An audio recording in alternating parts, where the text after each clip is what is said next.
Le confinement est une période particulièrement stressante, surtout que là, on ne sait pas du tout pour combien de temps on est confiné.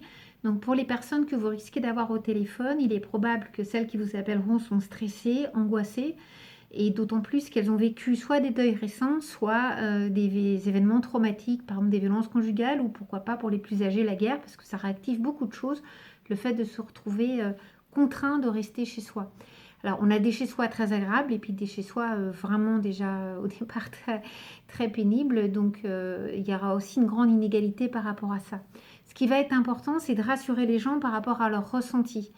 Euh, Pas leur dire, faut pas avoir peur d'avoir peur. Au contraire, c'est logique d'avoir peur, c'est adapté.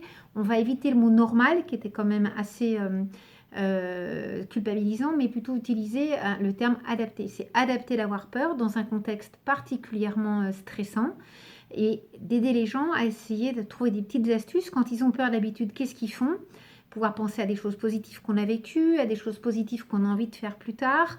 Apprendre à respirer calmement. Vous pouvez regarder sur Internet, il y a pas mal de tutos qui existent sur la respiration, sur la relaxation. Et le fait de respirer, ça permet de penser à autre chose. Respirer calmement, ça permet aussi de se recentrer sur soi de façon positive. Ça va être fondamental. Autre point essentiel, aider les gens à temporaliser dans le temps en leur disant que le confinement, c'est un temps qui est restreint. C'est vrai qu'on n'a pas encore la durée, mais au grand maximum, si on compare aux autres pays, c'est pour 2 mois.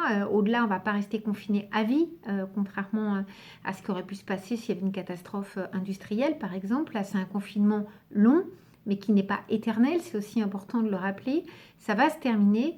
Et le fait de temporaliser, de se faire un emploi du temps, de se faire un organigramme pour chaque journée, de s'obliger à se laver, s'habiller, se préparer, pas traîner en pyjama toute la journée, des petites choses. En fait, c'est des petites choses qui vont permettre aux gens de tenir. Donc, soyez très pragmatiques, donnez des petits exemples du quotidien sur ce qui permet de tenir, de penser à des choses positives, regarder la lumière, aller à la lumière du jour, ça va être aussi important. S'autoriser à sortir un tout petit peu sur le balcon si on en a un ou devant chez soi si on peut. On a le droit à 1 kilomètre autour de chez soi. Toutes ces petites choses-là qui permettront de tenir et de vivre mieux ce temps confiné.